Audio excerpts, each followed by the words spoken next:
Hi! Today, we will learn about the gender pay gap.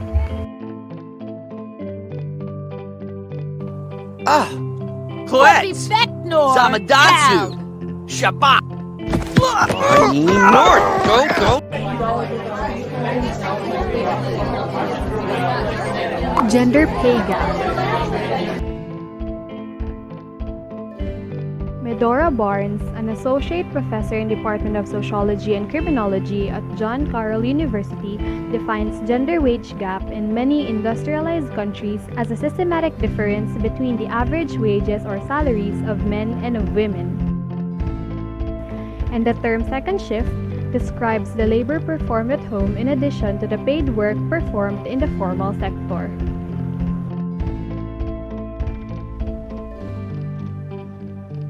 Yeah, it's rewind time. During World War I, women took over men's jobs while the men were deployed in the armed forces. When they realized that they were expected to do exactly the same work as men but for lower wages, they raised the issue of equal pay through several strikes during this period. One of the early strikes for equal pay was in 1980 by women tram and bus conductors. One of the most important economic trends in the late 20th century was the dramatic increase in the number of women entering the paid labor force. As more women took jobs, the difference between the average wages or salaries of men and women decreased. However, men as a group continued to earn significantly more than women, a difference referred to as the gender wage gap. On the other hand, a gender division of labor is not a new concept. As we take a look back through human history, we can see long-standing tradition of divvying up work that needs to be done based on gender.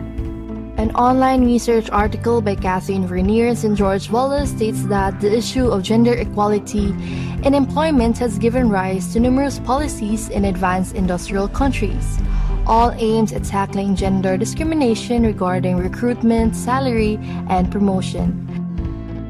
Yet gender inequality in the workplace persists. The global gender gaps across education and economic opportunity and politics has closed by 4%, while the economic gap has closed by 3%. Extrapolating this trajectory, on average, women are more likely to work part-time, be employed in low-paid job, and not take on management position. A research from PayScale shows that the uncontrolled gender pay gap, which takes the ratio of the median earnings of women to men without controlling for various compensable factors, has only decreased by $0.07 since 2015. In 2020, women make only $0.81 for every dollar a man makes. New to the Gender Pay Gap Report for 2020 is analysis on the impact of lost wages on lifetime earnings. In a 2017 survey, the Pew Research Center found that 40% of women said that they have experienced gender discrimination at work compared to 20% of men who said the same. One of the most commonly reported forms of discrimination is earning inequality. Indeed, 25% of women said that they have earned less than a man doing the same job, while just 5% of men said that they have earned less than a woman doing the same job. How we fight for equal pay. Equal rights advocates challenges the legal, policy, and cultural barriers that have allowed the gender wage gap to persist.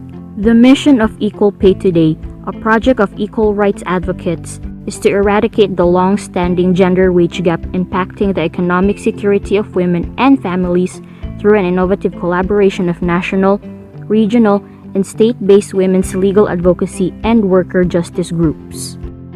The presence of alternative ways to measure the gap can create a misconception that data on the gender wage gap are unreliable.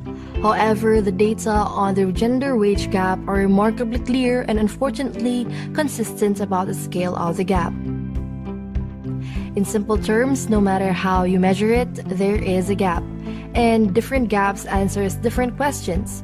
By discussing the data and the rationale behind these seemingly contradictory measures on the wage gap, we hope to improve the discourse around the gender wage gap.